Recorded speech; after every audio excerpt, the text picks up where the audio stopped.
Good morning, good afternoon, everybody. Thanks so much for joining this next episode of In a Nick of Time. We're going to get started in about 8 minutes now with Amir joining us, the co-founder of Aqua Security, to talk about the dev to cloud security. Will be a deep dive on all the new concepts around continuous security and all the automation that comes with it, and what's going to happen when it comes to artificial intelligence disrupting the security universe. So stay tuned for another 8 minutes. We're going to get started soon.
Good morning, good afternoon, everybody. Thanks so much for joining this next episode of In the Nick of Time. Today we have an amazing guest again, Amir, joining us from Aqua Security. He's the co-founder of the company, and Aqua is bringing great solutions to teams trying to make sure they can keep up with what's going on in cybersecurity and continuous monitoring, and on top of what started as a container security product and evolved into a cloud-wide security stack. So let's see today what it takes to move to that new cyber security universe of dev to cloud security. And before we get started, we wanted to remind everybody to subscribe to the show. Go to inthenickofTime.tv and put your email so you can get one email a week about the next episodes. If you've not taken a look at AskSage yet, do that. Go on AskSage.ai. We keep adding more and more features. We're bringing GPT to government teams and also companies that are security conscious. We have a lot of financial sector companies and others using AskSage today. So go give it a shot. We just released a lot of new plugins that help you ingest content, including PDFs, Word documents, and so on, PowerPoints. So go try it out. The beauty is we're agnostic to the large language model, but more importantly, we have the ability to tap into real-time APIs and integrations. We've just did a couple of integrations with cyber products where you can effectively ask plain text English questions to be able to pull from the APIs of these different solutions. So that's a great capability when you're trying to get real-time insights and you don't want to have to go query an API or tap into a database directly or go to some other UI. Instead, you just want to be able to ask the question in plain English and get the results directly. So we've done that integration now with multiple cyber companies, so you can directly pull by just asking a question like, how many CVEs do I have in this container? And you will be able to get a seamless answer as Sage connecting directly to your source of truth and getting the SBOM or getting the scan results of your containers, for example. So with that, go give it a shot. We have a coupon code Let's Beat China, where you get only $25 a month access for another few hundred users left. So go give it a try. With that, we're going to bring on in a second our guest, Amir, who co founded Aqua Security. He fell in love, like me, with container security, and he realized there was no solution to secure it at the time. As a CTO, now with a team of some of the most talented cyber cloud native expert across DevSecOps, open source, security engineering, and research, they are very passionate about helping customers achieve the full potential of security for cloud native architectures. They believe in this concept of cloud native security to enable organizations to become more secure than ever before.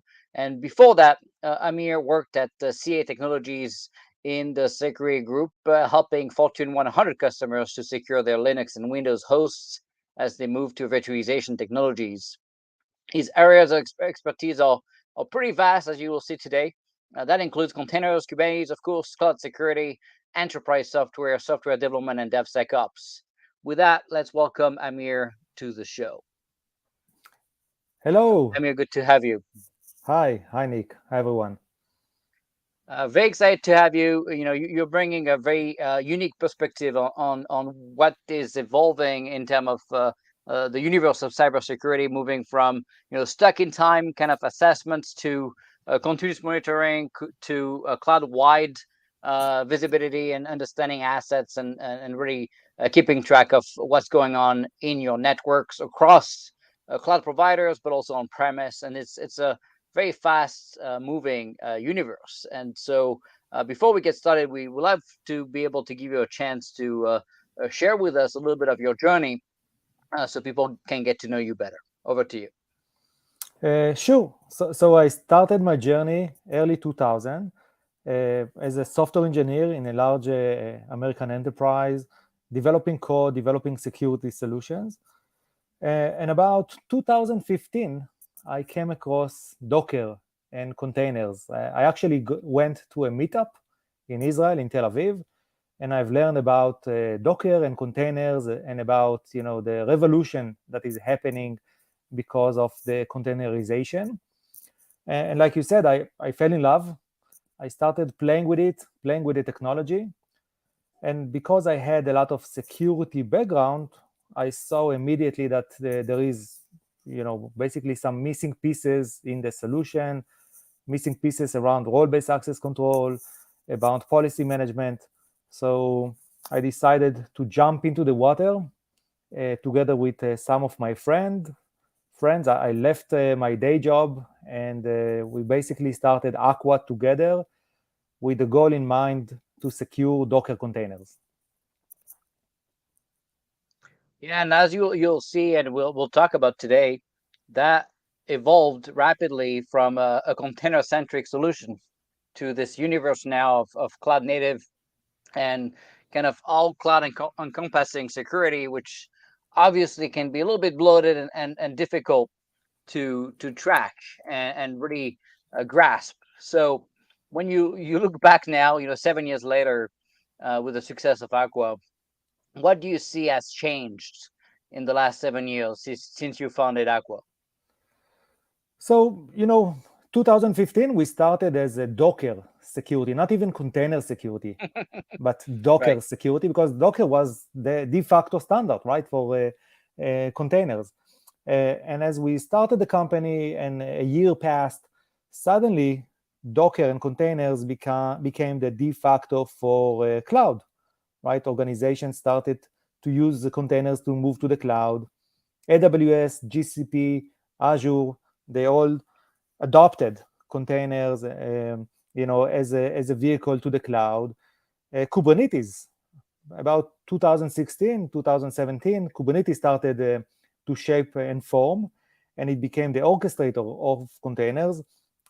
So very quickly, we found ourselves, starting as a company that focused on Docker security, we found ourselves in this energetic industry with so many changes happening where containers are becoming the vehicle to the cloud. So we expanded, right? We expanded from securing Docker containers into securing Kubernetes, and later on into securing cloud services like EKS, AKS, GCP, cloud services that are running containers. And later on, as customers started to adopt our solution to secure cloud workloads, we further expanded into VMs and into functions like Lambdas, and later on into cloud configuration assessments. And lastly, we connected also the development cycles, because when you talk about cloud security, it's all about the software that you are developing and pushing into production. So how do you secure that? So within those 7 years, if you think about everything that we are now doing, this is something called CNAPP, Cloud Native Application Protection Platform. And it's basically a security platform that secure cloud applications running in your cloud production environments, but starting the security journey very early at development stages. Yeah, no, absolutely. That sounds like a pretty heavy lift. When you look at this new concept of CNAPP, which is, by the way, for the DoD people, different from the cloud native access point, which I created in the Air Force and Space Force and DoD. So completely different stuff. But your CNAPP with two P's is effectively this kind of cloud security application platform. And that kind of sounds a little bit bloated. I'm not gonna lie. It reminds me of the days of GitLab. When they launched this CI/CD, do everything platform, which some people love because it's kind of turnkey and brings all the bells and whistles. But some people also argue that effectively you're barely scratching the surface of capabilities in each of the domain, and so you're not very good at any of them, but yeah, you're touching everything, but you never get too good in some of these domains. So how did you go around with getting good at all of these things, and what kind of lift is that to even be able to keep track with all these different innovations? Yeah, so first of all, yes, it is big. Protecting cloud native applications means that you need to be very good at the development security. You need to be very good at workload protection, runtime security. So yeah, you have different pieces that you need to invest. The way to do that is to focus on the application. So basically, it's the same problem. At the end of the day, we all want to protect applications that we are building and running in the cloud. And if you focus on that, then you greatly reduce the number of use cases that you need to support. For example, in Aqua, we don't try to secure mobile applications, right? Those are not going to run in the cloud. We are not securing legacy applications that are running on your desktops. So we focus only on the use case of cloud applications that are built to run in the cloud. And when you do that, you can actually extract and do more by focusing on less things, by focusing only on cloud native applications, right? So that's the trick. That's what we are doing. We leverage some open source and community capabilities. I'll be happy to talk about that. Aqua also has open source and community that helps us build great tools that we use and take as part of our commercial offering.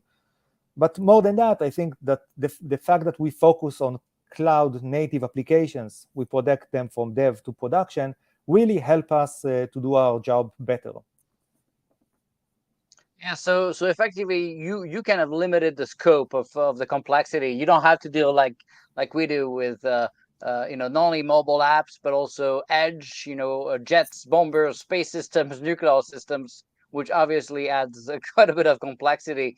But what you've seen also is cloud native can be deployed pretty much anywhere. In fact, we have containers running on jets and bombers nowadays, including on space systems. So when you look at the deployment size, right, that can go way beyond the web, effectively, right? Absolutely, cloud native is not just public cloud, like you noted. It's anything. It can be on-prem, it can be running on my desktop. But the magic about cloud native is that because of the packaging is done in a standard way, the packaging is done through containers or through serverless functions. So using some standards, then you can run those containers everywhere, basically, like you said, on a boat, on a airplane, or in a public cloud. But for us, it's the same. It's a cloud native application. Yeah, that's exciting. So, looking at what's coming next, right? This concept of what you describe as, dev to cloud, how is that different from GitOps, right? A lot of people know this movement to GitOps where effectively everything is in Git, right? Your source of truth is in Git, your desired state is in Git, and your CD side of the house will continuously try to deploy your desired state in production, and making sure that every change you make is happening in Git and then deployed in production seamlessly. So this concept of dev to cloud, what else does this bring to the table? So let's go a bit back in history to better understand that. So, I was a developer, in my early career. And whenever I pushed changes, like I did change to the code, I had to send an email to the security team asking them, please open up a new firewall port for me, or please allow the application now to access a certain file or a certain process. So there was a lot of manual work, mainly emails, between the dev and security teams, which means that the processes were very slow, right? It took months sometimes to upgrade an application. Now, today, modern applications, especially with GitOps, it allows developers to write code, to click on a button, and basically this code is being built, is being scanned, tested, and then pushed into production within minutes, maybe hours, right? So you really get automation, you really get velocity, you reduce the time from code to production. But what about security? Because At the end of the day, if you have now developers with so much power using GitOps, they can push code to production within minutes or hours. How do you make sure that this code is still secured, still follows the standards, the security standards that your organization is looking for? And if there is a problem in production, let's say there is a new vulnerability or there is a misconfiguration, how do you have a very short loop back to the developer, allow them to fix it quickly and push a new version very quickly to production? So this is all about what we talk about dev to cloud with regards to security. So you have an established GitOps processes that allows you to do work very fast, but you need to do the same for the security processes. So as a developer, I'm writing code. We need to automate the scanning of vulnerabilities, misconfigurations, malwares, and let the developer know as early as possible about those issues. This is what is known as dev security. But now, as the developer using GitOps, and all of the code is being scanned, but now it's being pushed into production, into the cloud, then you need security controls to monitor and to identify issues in production, because it might be that all of your code was clean of vulnerabilities at day one, but after a few days, there is a new vulnerability or a new malware, and now your code is no longer clean anymore. So you need active monitoring and active security protection in production to identify those issues. And you need a very closed loop. So once you identify issue in production, you notify the developer in order to fix that piece of code and to push a new version. So when you think about it, we see dev to cloud security align very well with the GitOps and align very well with automation that is happening these days in the world. Yeah, no doubt. That's actually pretty interesting. So, keeping the deep dive into this dev to cloud security concept, when you look at organizations, right, many teams are now hosting software across multiple cloud providers, on premise, at the edge. You mentioned that. Would you say, some people argue, right, that it's easier to use cloud specific security capabilities on a per cloud basis, but then of course you lose the benefit of kind of this agnostic um, visibility across all of these enclaves and platforms? And so having that benefit of having a single piece of software, of cyber capability, that's aggregating effectively your risk posture across multiple clouds, do you think that brings more value to be agnostic and not get locked in to a single cloud provider? And what's really the value behind being cloud agnostic? So, I can tell you from experience, from what we are seeing based on our large customer base. We see a very big trend with regards to hybrid. Not all of the code is running in a single cloud location or a single cloud vendor. We see companies are creating code that might run on-prem. Some of it might run on a specific cloud provider.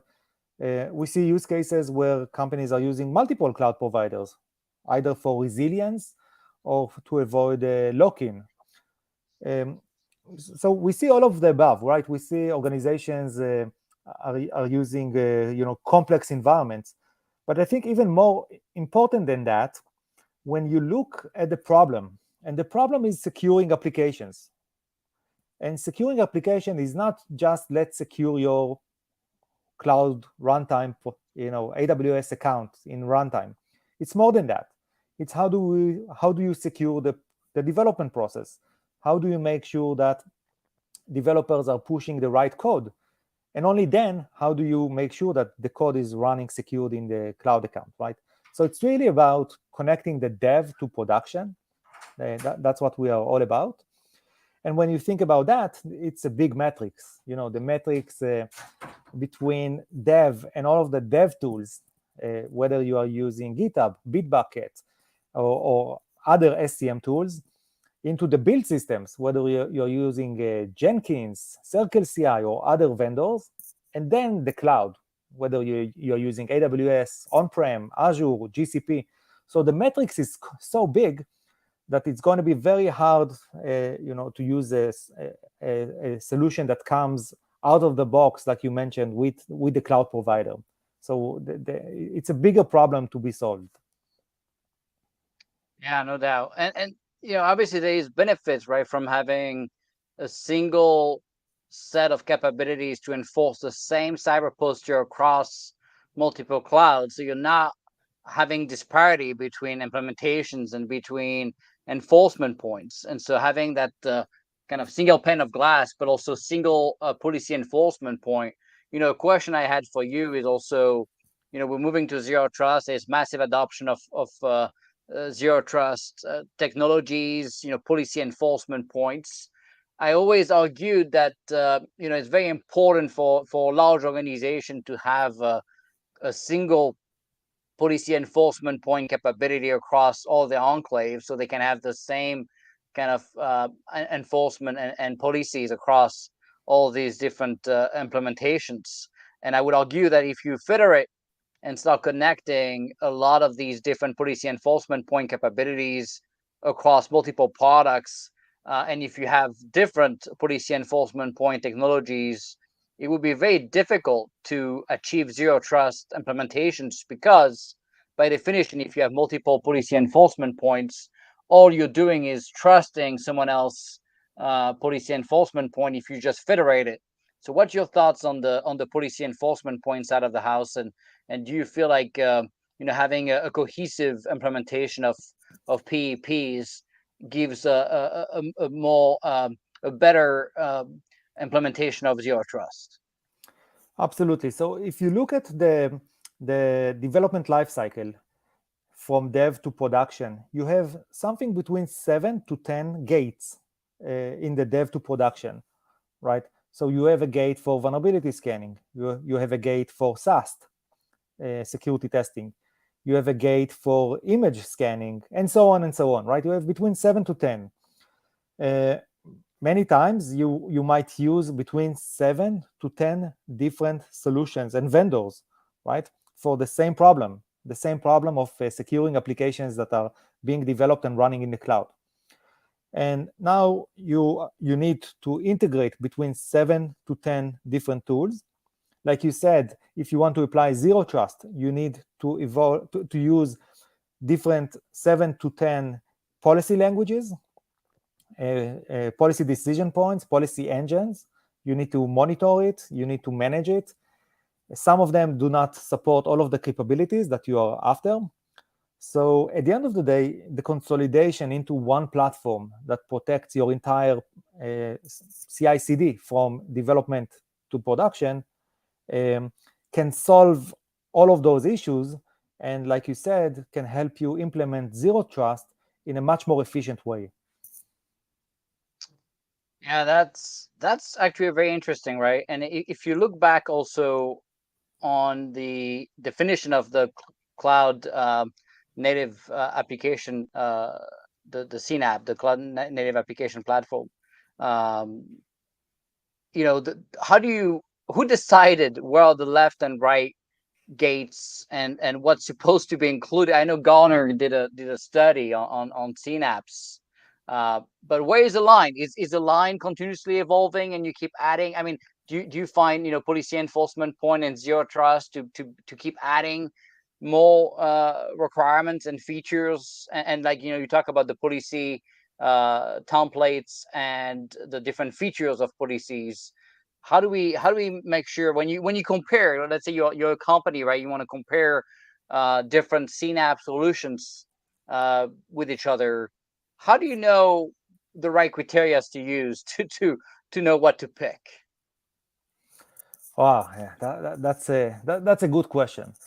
At the end of the day, CNAP is all about this process from development to production. So a CNAP solution should cover the main three stages, right? The first stage is how good the solution can help the development processes, integrating into the development processes ideally in a seamless manner, because developers, they don't want to adopt new tools. They want to keep using their IDE. They want to keep using their pipelines. They don't want new tools. So one big criteria is the integration of a Synapse solution into the development processes. The second big criteria is the risk assessment. When you talk about cloud native, you are going to use and leverage multiple tools. You're going to use development tools. You're going to use build pipeline tools. You're going to use cloud workloads, whether it's containers, serverless.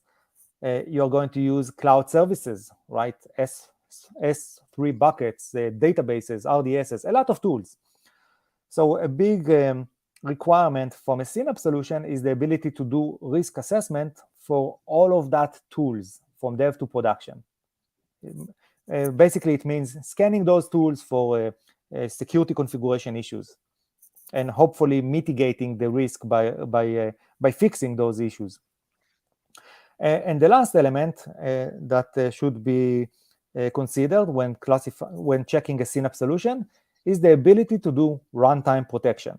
Because at the end of the day, even if you harden the environment and even if you have perfect development processes, there will always be those 0 days.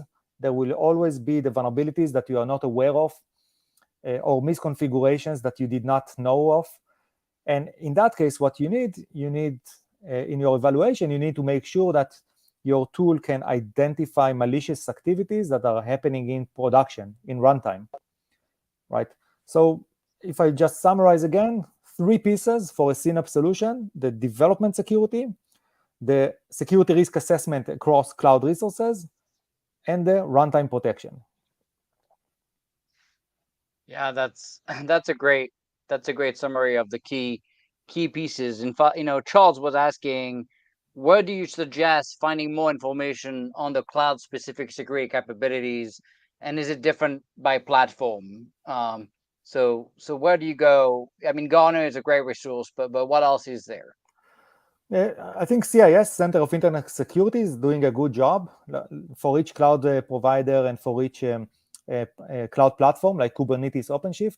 They have the CIS benchmarks, which is a good resource of security hardening and best practices to secure your environment. Yeah, that's a great resource, no doubt. So, looking at all the work you guys have done for the community and the open source engagements you have, which many of your products are used across dozens of other cyber products, and you guys have open sourced quite a few of them. We're going to start with Trivy, but first, before we even talked about Trivy, tell me, why did you feel like open sourcing these capabilities made sense? I mean, one would argue this is tremendous potential of intellectual property for you guys, and you could have made quite a bit of money keeping it closed source. But what was the goal behind open sourcing it? So open source is a long-term investment. It allows you to build great products, and if you have a good open source tool, you can create a community around it. You can get very quick feedbacks about what works, what doesn't work. You can get contributors to help you build the solution, but it takes time, right? It takes years. And in Aqua, that's what we did. We invested a lot, and we are still investing a lot in open source in order to build great products. That's the outcome that we want to have: great products with the help of the community. Specifically about Trivy, Trivy is an open source vulnerability scanner. It's one of the world leaders. It aligns very well with cloud native, because cloud native, it's all about building containers. As part of developers building containers, they are looking for tools to automate the security scanning of those containers. And Trivy is an open source utility that helps developers to scan the container images that they are developing it's open source. We have a huge community around Trivy. We have hundreds of thousands of daily users that are leveraging Trivy and using it to scan their container images. And the outcome is that we are getting not only a better product, but it helps a lot of people. It helps the community to build with better security, right? And of course, as an outcome for that, we as a commercial company want to provide additional capabilities that are not part of the open source, that are part of the commercial offering. So we build a healthy balance between what is being open source that helps hundreds of thousands of users and what is being commercially sold by Aqua. So, if you are looking for a quick vulnerability scanner, you can go to Google, search for Trivy. It's very easy to use. It will scan your container images for vulnerabilities. And then if you need more capabilities like reporting, enterprise-grade management, faster scan times, things like that, this is where we get customers that are asking for the commercial offering.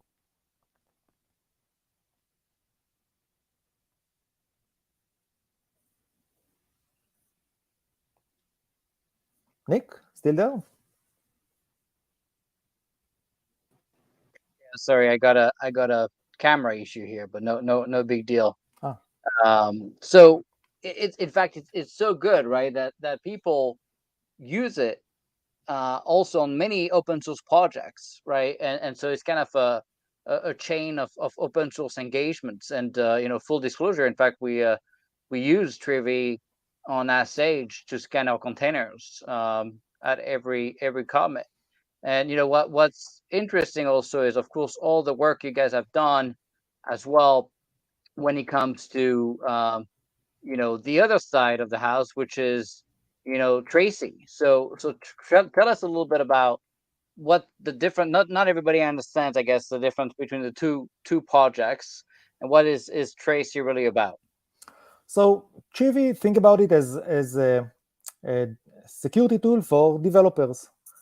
Tracee is a security tool for production environments, for security teams that are monitoring production environment. So Tracee is a tool based on eBPF technology. You can run it on Linux servers.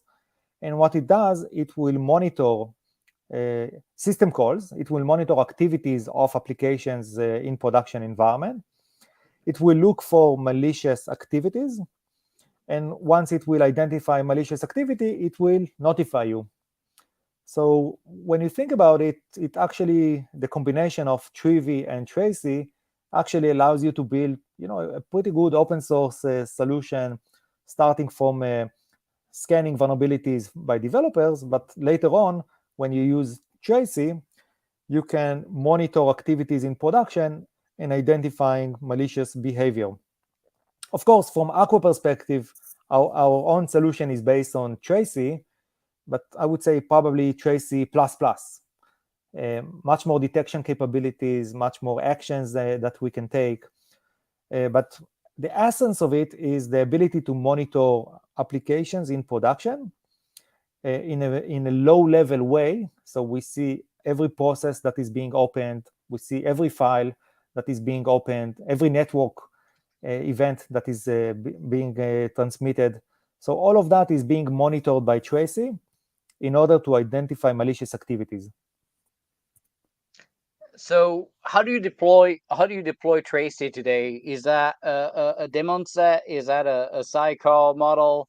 Tell us a little bit about, like you said, the obviously the overhead, right, is always a concern to some teams in terms of performance and what that's going to end up impacting in terms of the Kubernetes cluster. So can you share a little bit about how you deploy it? Sure. So we provide a Helm chart for Tracee. It's deployed as a daemon set, so you can run it on your entire cluster. From an impact of CPU and memory, so because it's based on eBPF technology, eBPF is very lightweight.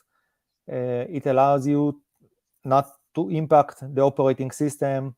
It allows you just to collect data. So it's non-invasive. Unlike kernel modules that are very invasive, eBPF is very lightweight.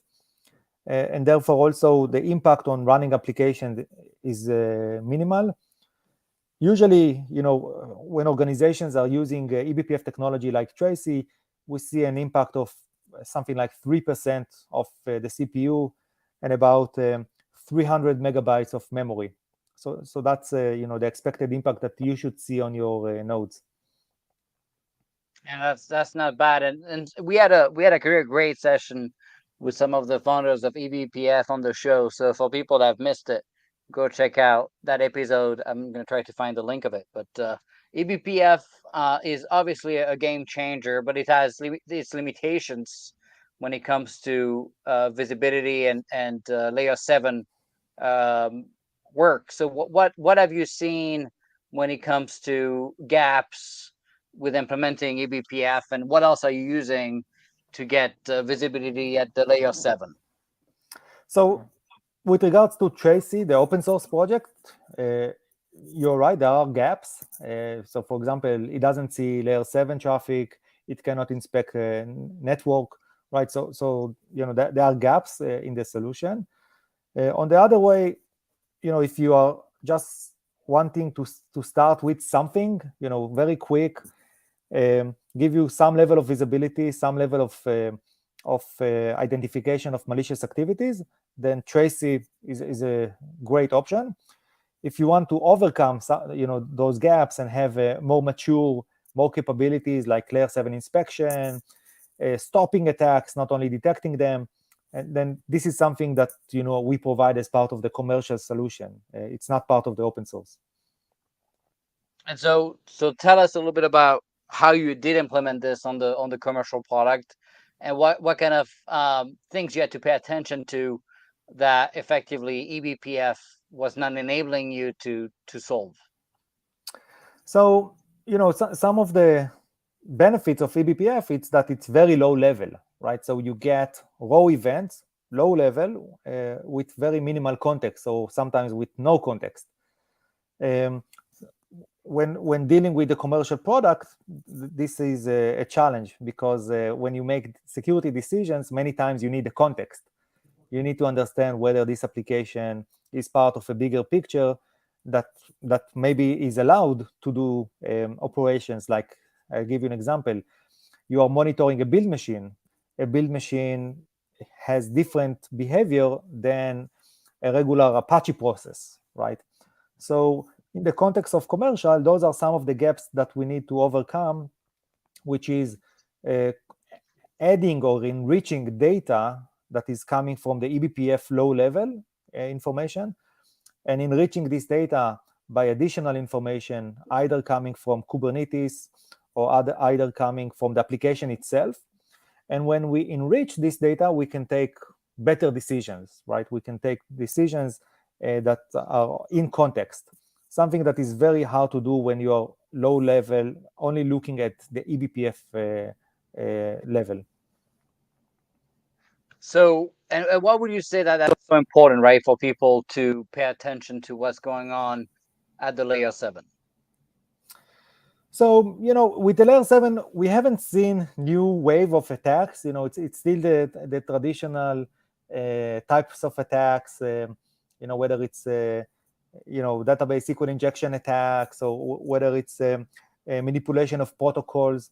So we haven't seen attacks that are specific to cloud native with regards to layer 7. What we have seen is that with regards to cloud native, the amount of data that you need to process is bigger, right? You have, on a single machine, now you have hundreds or maybe even thousands of applications. A lot of them are listening to internet. A lot of them are opening up and expecting to get network traffic. So with regards to security, the load is simply bigger, right? I wouldn't say that we see new stuff coming from the layer 7, but I would say that we see much more data that you need to ingest. All right, I got my camera back, so at least that's one thing that's working. And you can hear me, right? Yes. Yeah. Okay. All right. So at least we fixed that. So now that people understand kind of the challenges around layer 7, what you can do with eBPF, they understand the runtime side of things, the scanning side of things, between Tracee and Trivy. um, what's there after that, right? When it comes to what you call the, and I'm going to bring it on the screen here, the concepts of the pre and post breach security. A lot of people, I guess, think they're never going to get breached, and often people say it's not if but when. Obviously people do their best to not have a breach, but you never know what's going to happen. But tell us a little bit about these concept of pre and post breach. Okay, so specifically in cloud native, you can, there are many ways of looking on how to secure cloud native applications. One of those ways is to think about what do you do before a breach happens, and what do you do after, or after a breach happens, pre and post breach. So let's talk about the before. Day zero. What we see companies doing is security hygiene and security hardening. So basically doing vulnerability scanning, fixing vulnerable applications, doing assessment of the configuration in the environment, and fixing misconfigured applications and misconfigured processes and misconfigured tools, right? So there is a big work to be done with regards to misconfiguration. We also see assessment and finding secrets inside of code. And basically, when you think about it, most of the pre-breach activities, it's about risk assessment and fixing issues out of the risk assessment process, right? So think about organizations that are finding issues, finding vulnerabilities, finding misconfigurations, then opening up Jira tickets or whatever ticketing system you are using, and having people fix those issues. That's most of the work that organizations are doing pre-breach, trying to fix security issues, waiting for the doom day, right? Trying to avoid the doom date, trying to avoid being breached. That's right. On the other end, in cloud native, there is the post breach. So what do you do if someone gets in? And if you have an attacker that is targeting you, they will get in. They will get in, right? It's matter of persistence, or how much they want to get in. So what do you do that? What do you do about that? About you've been breached. So item number one, you need to know about it, right? That's the biggest problem. If someone is inside of your Kubernetes cluster, or God forbid, someone is inside of your supply chain, someone was able to get inside of your code, the first thing is, how do you know about it? How do you have the tool set to identify that a breach happened, right? And there are different techniques in cloud native to do that. You can do so for the supply chain, you can do some advanced scanning and monitoring of your build systems in order to identify whether there are malicious changes happening inside of your code. Basically, think about a shift left into EDR. Instead of running the code in production, you run it while it's being developed, and you run it inside of a sandbox, or in order to identify if something malicious is happening. Of course, if you are in production, you need to monitor the production environment. You need to collect logs. You need to monitor the activities.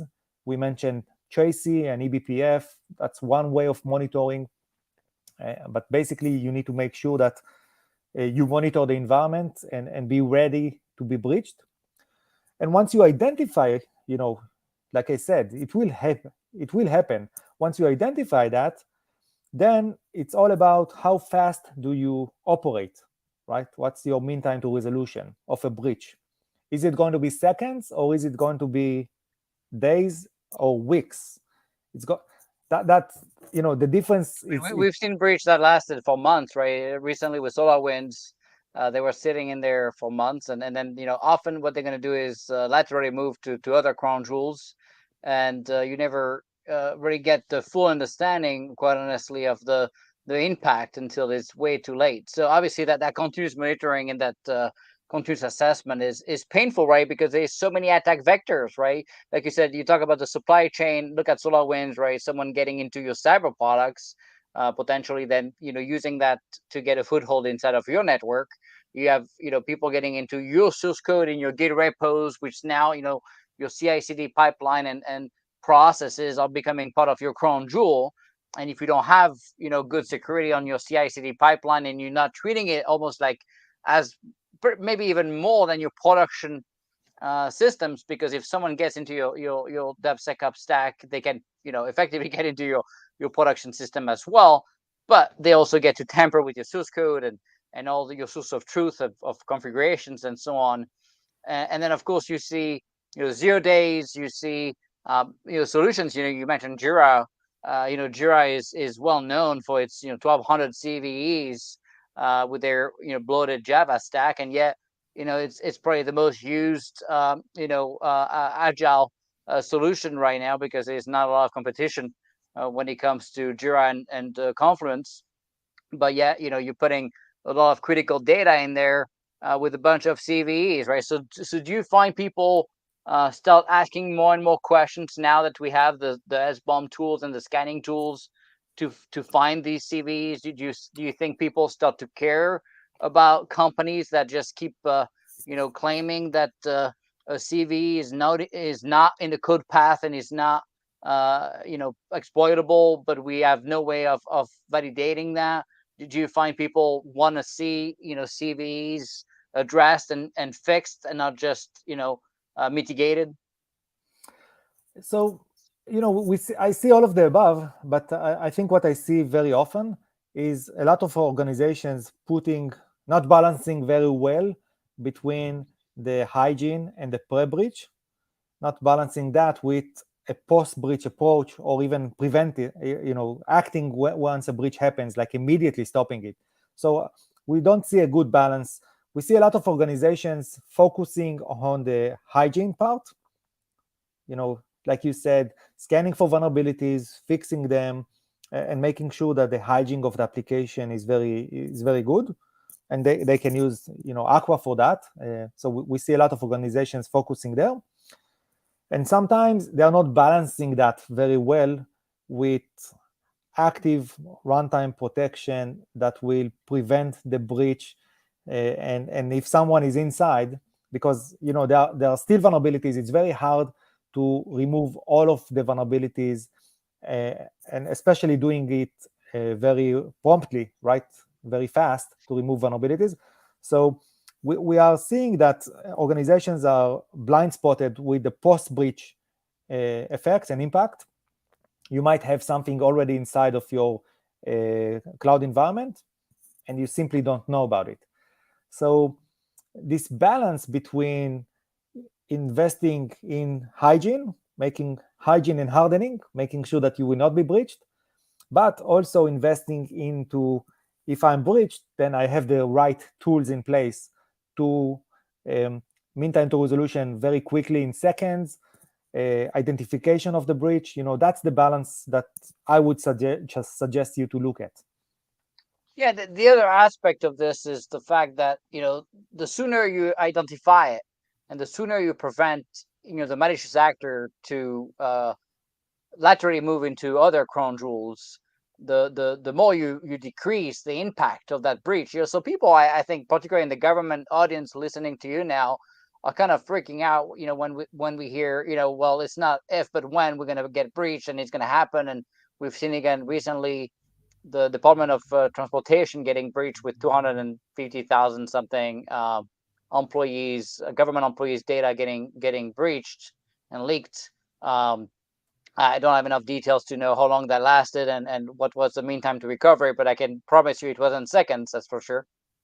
So when you look at the word breach, breach is scary, right? People don't want to have a breach, but yeah, sometimes a breach is simply a malicious actor getting a foothold into one of the containers because of a 0 day. but because you were able to detect that and kill the container, go back to immutable state, and alert the cyber teams and take action.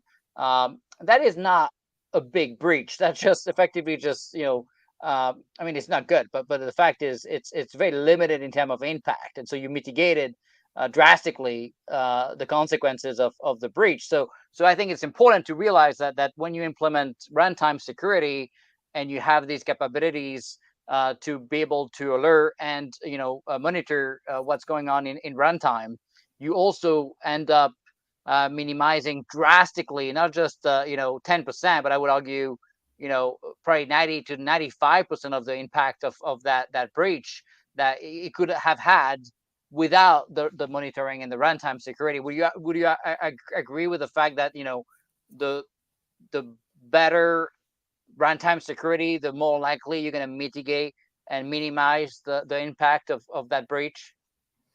Yeah, absolutely. Reducing the time that from a breach identification until it's resolved, it's critical, right? It will define whether your penalty is going to be, your impact on the organization is a few $100 or a few $1,000,000, right? It's critical. Yes. The amount of All time. lives, all lives for the Or government. life. Right. Yeah, Yes. Yeah. absolutely. So yeah, with the proper runtime tools, with the proper monitoring tools, you can reduce the time to resolution, and that's what I'm trying to evangelize here about the importance of the balancing. It's not one on the other or the other; it's both. Right. And honestly, I think you would argue. In fact, I mandated runtime security for the first time ever in the Duty Enterprise DevSecOps reference designed for DevSecOps implementation. So teams that have to that want to be able to continuously release software in production using a continuous authority to operate, a continuous ATO, they have to have a runtime security implementations. You cannot just rely on scanning.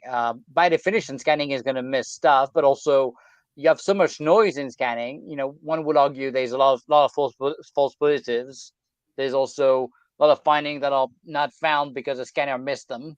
What do you guys do with Trivy when it comes to the volume of noise? A lot of people argue. I've seen again a CV just yesterday on one of my containers, and honestly, sometimes NVD and the assignment of the CVEs and the way they are tagging versions of software.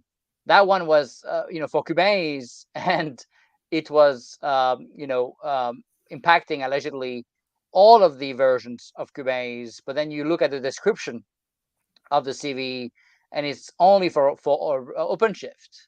But yet the tag in the CVE says Kubernetes stall, right? Wildcard. So now everyone running the Kubernetes packages, including the client, is now tagged with that critical CVE. So it's a false positive because of the mislabeling of that CVE. So what do you guys do to mitigate some of that noise so that teams don't end up just ignoring them? Because that's what people end up doing, right? You have too much noise, too much false positives, and you end up ignoring and moving on, and then you miss. It's like the boy crying wolf, right? You just end up missing the wolf. Yeah, absolutely. With the domain of vulnerability scanning and CVEs, the context is the key, right? So I'll give an example. You might have a CVE in a package that is never being loaded into memory. So, it's not being used. No one is loading that package. Though it's still a vulnerability that today, if you just run a scanner, it might get a critical priority, and you won't even know that nobody is using it, right? It's not being loaded to memory. Same about a vulnerability that requires remote access in order to exploit, but it is inside of a workload that doesn't have any connectivity, any internet connectivity, like it doesn't have any open ports, right? And the list goes on and on. Like the context of a CVE is something super important in order for you to prioritize which CVEs are important, which CVEs you really need to fix. So part of, going back to Nick, what you asked about, how do you check for a synapse solution? So one part of assessing a good synapse solution is the ability for that solution to give you context, to give you information that will help you prioritize those CVEs and findings. Otherwise, when we go to an organization and they will do a scan, they will find hundreds and thousands of vulnerabilities. Does it mean that they need to fix all of those vulnerabilities day one? No, it doesn't. It means that they need to prioritize, find the vulnerabilities that have an impact with the help of Aqua, of course, and then start fixing those vulnerabilities.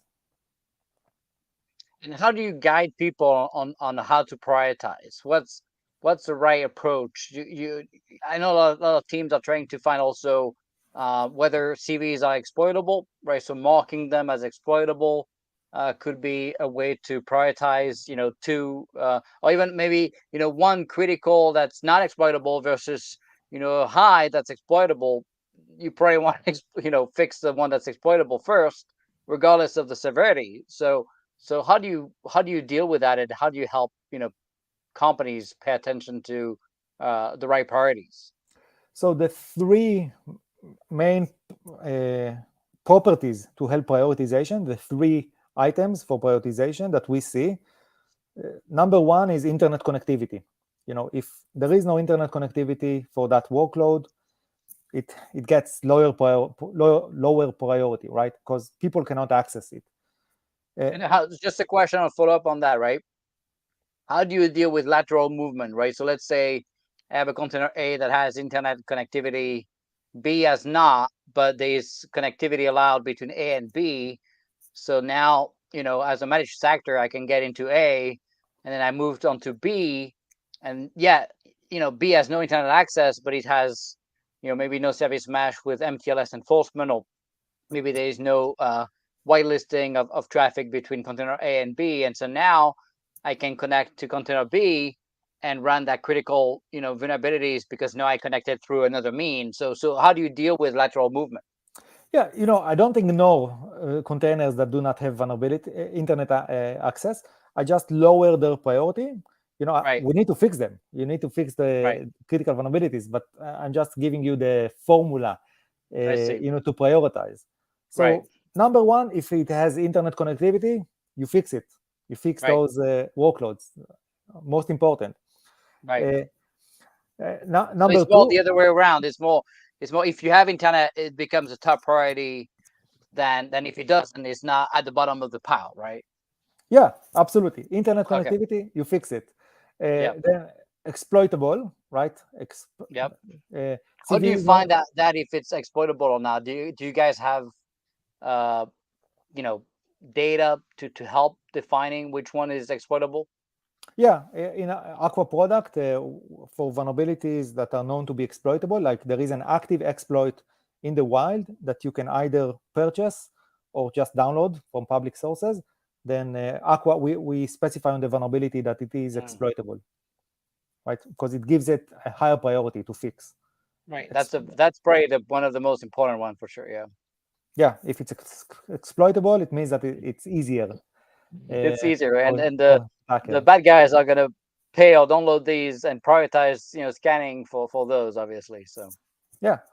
And the third item that we prioritize, we see a lot of prioritization based on, is whether it's actually being used, right? It sounds very simple. If something like a package, a Java package, a Node.js, an hmm operating system package, 90% of them are not even being used. They are just there on the disk, right? right. So So why you're do you looking at the even bother? runtime and see if it's loaded. Yeah, exactly, absolutely. So you How do you deal? focus. I know a lot of people have questions about how do you deal with packages that are loaded on a case by case situation on a specific cron job or backup or cycle that's not 24/7. Maybe it's random. How do you deal with that? Do you end up tracking the packages along a period of time, or how do you know it's not getting loaded later? How do you track that? In case of Aqua, it's easy. We always track that. So once a Right. package being loaded, then we flag it. It's now being loaded. So yeah, so you track it until it gets loaded at least once, even if it's one time, even if it's loaded once a year. Once that happened, you would track the load, right? Yeah. And then you know it's loaded.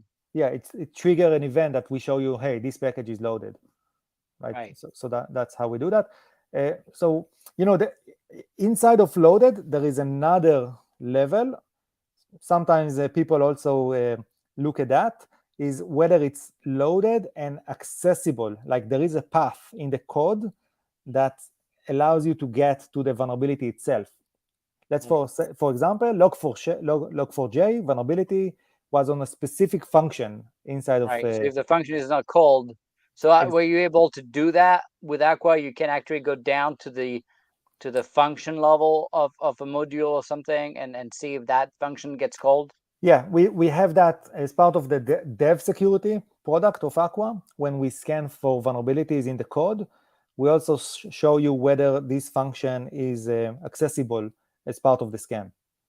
Is that done on the runtime side, or it's done on the development side, right? On the development, yeah. The code. On so the you code. need the source code of the stuff for that, right?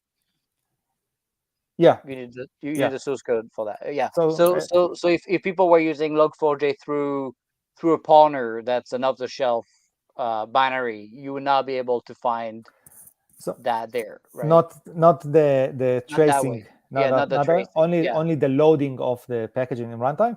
But in the code, let's say you have a GitHub repository that is importing log4j, sorry. Right. You have an import in the code, but you're not calling the log method, the function.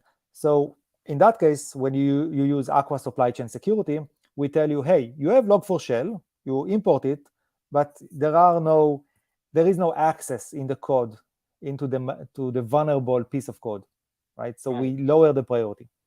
That's right. So interesting. So obviously we've seen a big evolution of the world in software bill of materials, particularly getting a lot of attention in federal after I kind of push also the inclusion of it inside of the different executive order of the president that we're focusing on zero trust and SBOM. What do you think is happening there? What's missing that people are forgetting to think about?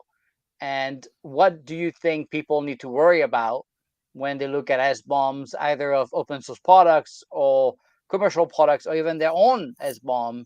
When you review your own code, what do you think people need to pay attention to?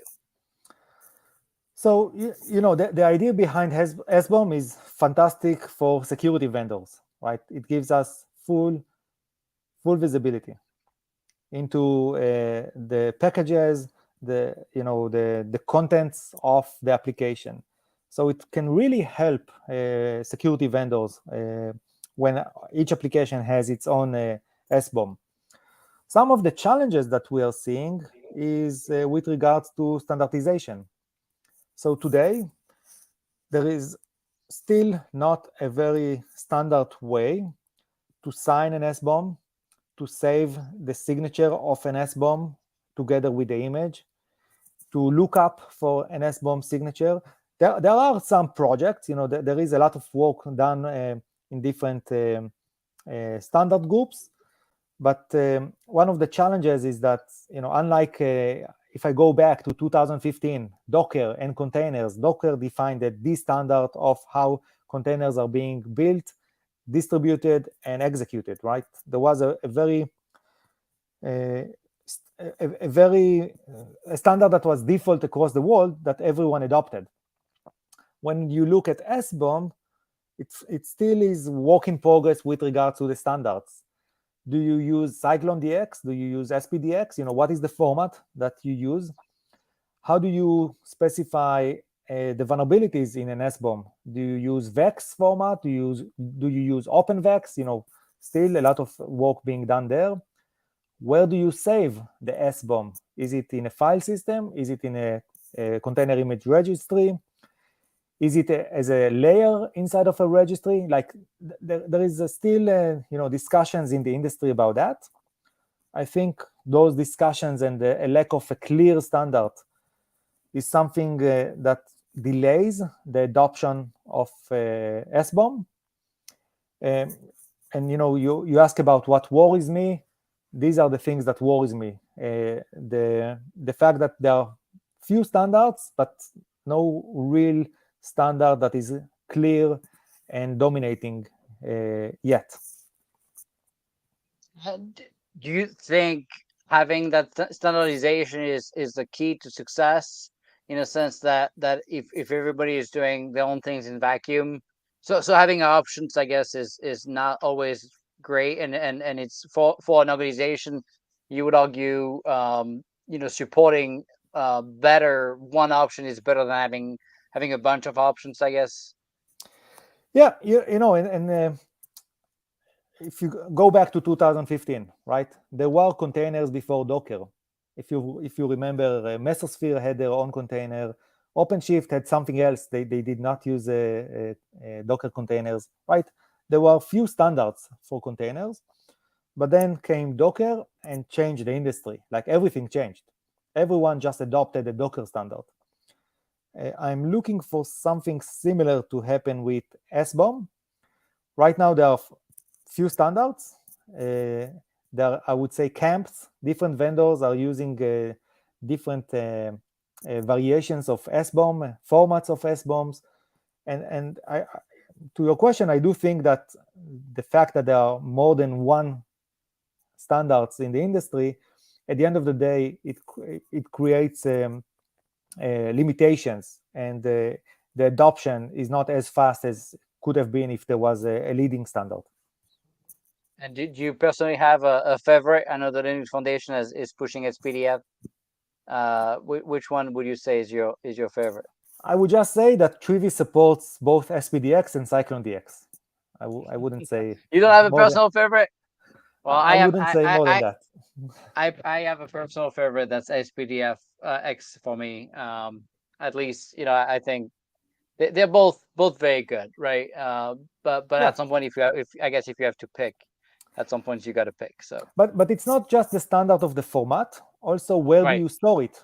Do you store Where it you on the store it, file right. system? Yeah, still no The standards registry. I mean, obviously, the registry per layer does make a lot of sense, right? So that you can inherit layer and inherit that SBOM seamlessly, and then add it to the other layers. I think it's just, and then of course signing it and making sure that the SBOM is not tampered with, and the integrity and the provenance of the SBOM itself is also protected. I think that's all very important factors in terms of trust into the SBOM.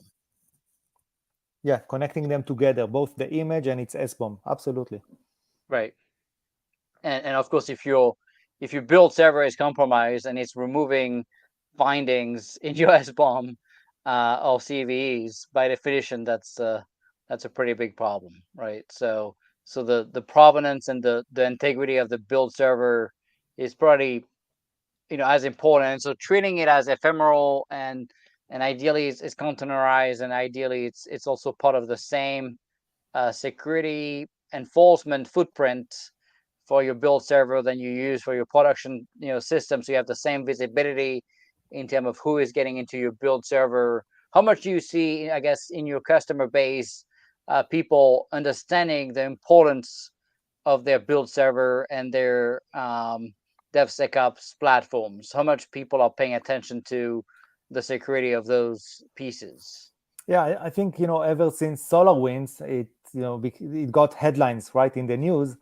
So everything about being breached at the supply chain level, someone getting inside of your build systems, organizations are now understanding that this is the worst nightmare that can ever be. Right? It's like virus. It's viral. If someone gets into your build system, and an attacker is able to inject malicious code into the build, then the next step is that this build is now being distributed across the organization. It's a nightmare. So I think what happened at SolarWinds really helped putting that in the front line in the news. And as a result, we do see organizations now taking more responsible security measurements also at the build processes. Yeah, that makes a lot of sense. So when you look at overall with all the massive problems we talked about today, um, what are the top issues and challenges you see your customers facing today? So, if I try to summarize it, I think that the problem is big, right? Securing cloud native applications, it's a huge problem because it contains multiple areas. It contains, like we said here, securing the development life cycle, securing the application in production as it's running, and overall, it's overwhelming. So many things to watch, so many things to monitor, so much hardening to be done. So I think if I try to compile everything together, it's simply a big problem, and as a result, many times when you try to solve that using multiple products and using a piecemeal, you get a lot of noise. And it goes back to what I said about between 7 to 10 different solutions trying to solve the same problem of securing applications in the cloud. And the outcome and the result of that is a lot of noise, a lot of tools, a lot of integrations. So it's a big problem, too many tools. You can probably understand where I'm going with it. The world needs consolidation. The world needs, less tools that are solving bigger problems. Yeah, that there's a lot of noise, and is the cyber industry is also creating some of that noise, and there's a lot of snowflakes and a lot of different teams claiming that they're solving the planet, raising a bunch of money, with VCs that are not really paying attention to revenue. Um, and I think the compounding factor with the economy now is going to probably do some deep cleaning with people that failed at actually breaking even and making a profit and generating revenue. So I think that might help remove some of the noise a little bit. Yeah, and as a result, if I take it one level down, as a result of all of this noise, the number one challenge that organizations have is those are very basic security problems. Those are the misconfigurations and the vulnerabilities that attackers are leveraging to get inside. Like, you wouldn't believe how easy it is today when you, as an attacker, when you look at a cloud environment and you search for misconfigurations, you search for vulnerabilities, you find them, and then you get inside of production environments or even build environments using those very simple steps just by leveraging vulnerabilities and misconfigurations. So it's a big it's a big problem. Yeah, no doubt, no doubt. So you know, looking at the evolution of malicious actors, right, and what you see happening in the wild, what are the key things you've seen change in the last couple of years? So in Aqua, we have a security research team. It's called Team Nautilus. And basically, one of the techniques that we use is, of course, honeypots. Across the internet, we have weekend applications. We have applications with weak security. We have Kubernetes. We have Docker, Nginx. A lot of applications with publicly accessible internet access. And what we are doing, we are waiting to be attacked. And we are doing that for the last 5 years. A lot of time. And as we are deploying those honeypots, we are tracking what are the trends in the industry. What do we see as attackers, as the evolution of cloud native attacks? And what's interesting is that the number of attacks that we are getting is increasing month after month. Like I wish I could show you the trend here, but it's like a hockey stick, the number of attacks. And the reason, because cloud native is becoming much more popular. Organizations are moving to the cloud. Organizations are using more and more Kubernetes, more and more containers. And attackers notice that, right? So they are now targeting cloud native as much as they are targeting endpoints, right? And when you look at that trend, some of the things that are obvious are related to what I said previously. The patterns are similar from an attacker perspective. Scanning for your application, looking for vulnerabilities, misconfigurations, getting inside, and then lateral movement from there. Just last month, we published a new attack that we've seen. It got the name of Headcrab. What it was basically a Redis server with a misconfiguration. We caught it on our honeypot. And what the attacker did, the attacker was looking for that misconfiguration. It did not seem harmful. It's something about backupping a Redis server. When you have two Redis servers, you can back them up, cloning them between each other, right? Like synchronizing Redis servers. So it was open to the internet, this port of synchronizing Redis servers. And what it did, it allowed an attacker to run a remote code execution on that port that synchronizes the Redis servers, right? There was a vulnerability. And as a result, what we've identified, we've seen attackers using that port to get inside of a Redis server. And then immediately after they are inside, they are scanning, using port scanning for additional Redis servers inside of your organization in order to do the next jump, right? So they are doing lateral movement using a very simple technique of misconfiguration. And just because of our honeypot, just because of the fact that we had Aqua deployed on those machines, we were able to identify the breach based on the activity that the attackers did once they got inside of Redis. And of course, we've reported that to Redis, and the vulnerability was closed. So again, simple techniques, leveraging misconfigurations, leveraging vulnerabilities, getting inside, and then spreading across the organization. Interesting. Still pretty scary. How quickly was it fixed? I can say that Redis were fantastic. From the time we've reported, after a few hours, they distributed a fix. So they were, great to work with as a company. Awesome. So what's next inside, not on the offensive side now. Let's go back to your job, which is defending networks. What's next? You've looked at all these different attack vectors, many simple things that still work. They don't, most nation state actors don't have to use the advanced techniques because, quite honestly, many organizations are pretty far behind in cyber. So what do you think is the next big thing? So, if I look, let's say 3 to 5 years from now, where I want the industry to be, I want us to be in a place where security is autonomous, right? It's simple, it's seamless. Think about a situation where you are creating an application and you have a checkbox, secure that. That's it. as simple as that. And I tell you why I think it's going to happen. Because maybe it's checked by default. Yes. Yeah, maybe you just need to choose the vendor, right? Secure that by Aqua or by other vendor, right? That's right. And I tell you why I think we are at this stage with the technology that will allow us to be there. If you look at where we are today, we have data, we collect data, we have the guardrails.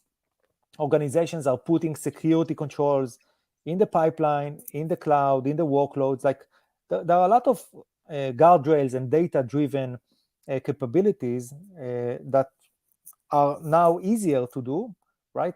For security companies, it's easier now to collect data, to ingest it, and to work based on data. This is one thing.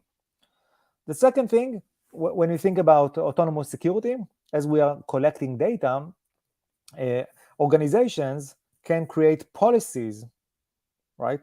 And if you collect all of the policies from different organizations and you combine it together, you can get the consolidation of policies and best practices of how to handle different security situations.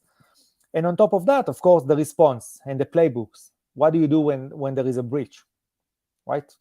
if you consolidate that across different organizations, different customers, then you can gain one brain, right? One solution that has the capabilities of ingesting data, ingesting what policies needs to be applied, and understanding what needs to be done, what's the response, right? All of that into one big machine.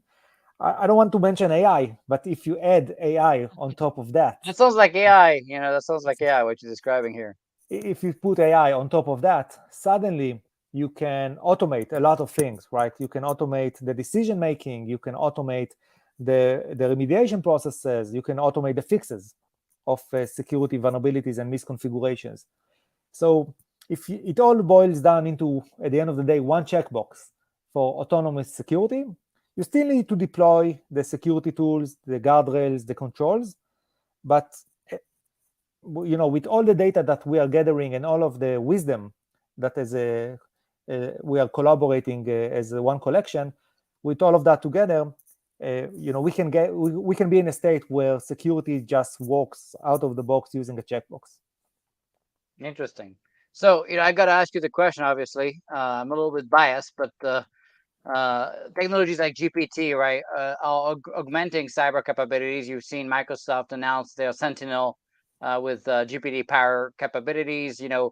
We released just 2 weeks ago a plugin that scans a Git repo and asks, GPT to look for code improvements, performance, security challenges, issues. And then Sage is now creating a branch and a merge request with all the proposed improvements in your code, and you can do that every night. And so you're getting a free audit or free pair of eyes, although they're not real eyes, on your code base, right? So how do you see technologies like GPT augment cyber capabilities? So I think that in the very short term, like months from now, the first vertical or the first area that we can benefit from GPT and tools like Sage is the remediation. So today, when we tell a customer, hey, you need to fix a misconfiguration or you need to fix a vulnerability, what they usually do, they will go to Google, they will go Stack Overflow. they will go to Google it, they will go to tutorials, how do I fix this misconfiguration? Maybe they will go to the AWS documentation, right? Yep. That's I what copy and paste the code and I give it the error message, and it fixes it itself. So I love it. Yeah, so remediation is definitely something that today we can do with tools like GPT and probably Sage, taking the data sets of solutions, putting that on a generative AI, and just helping with simplifying the remediations and automating them. And what's tomorrow? Because you said today. Well, what's next? Yeah, so that's today. I think tomorrow a big part is going to be about large data ingestion that I mentioned. So it's not only the remediation, but also the understanding that there is a breach.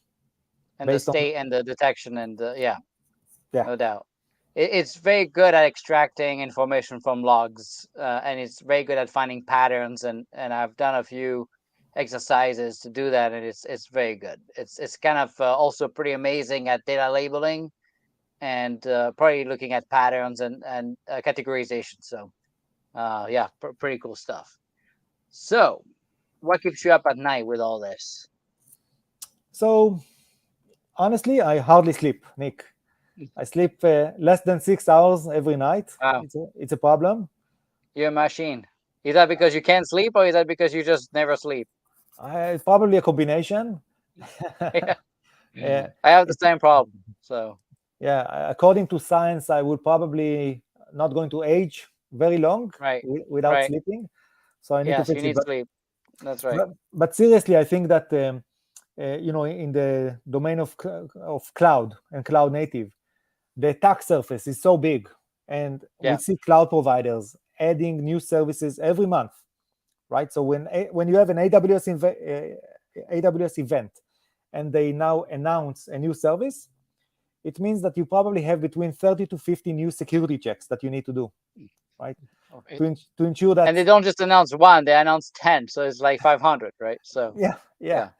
So this industry continues to evolve on weekly basis, and when you ask what keeps me up at night, it's the fact that we need to be on top of things. We need to continue learn. We need to continue improving the security posture and controls in order to keep up with or to be ahead of this Right. industry.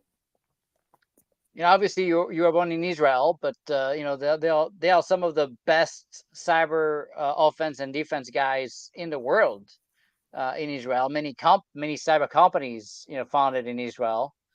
When you compare the U.S., Israel, and China, how scared are you of what's going on in China?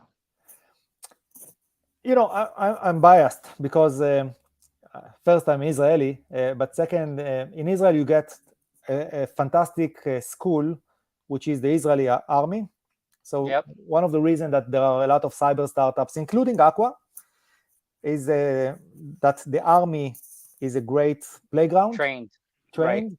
So I came, from the Israeli army. This is where I got my real education about cyber.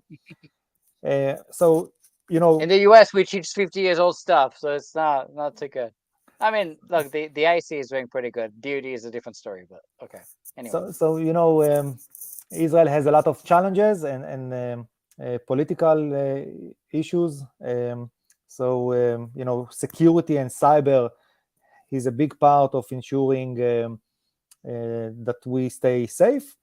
So and I think that the industry benefits from that because we have very good people out of the army, and they can now contribute to the community, contribute to organizations, and so we have a healthy situation. You have a With big that. talent pool, right? That's Yeah. a big, yeah. But when you look at what China is doing in terms of attacking, I mean, I know you're defending your stuff pretty well, but if you look at China attacking the U.S. in cyber, Yeah, not to blame China or to blame US. There are a lot of part of cyber wars, right? These days right? is Yep, a lot of it is based on countries, right? yep, So China, US, Russia, Ukraine. We see a lot of cyber attacks happening at the level of countries. yep.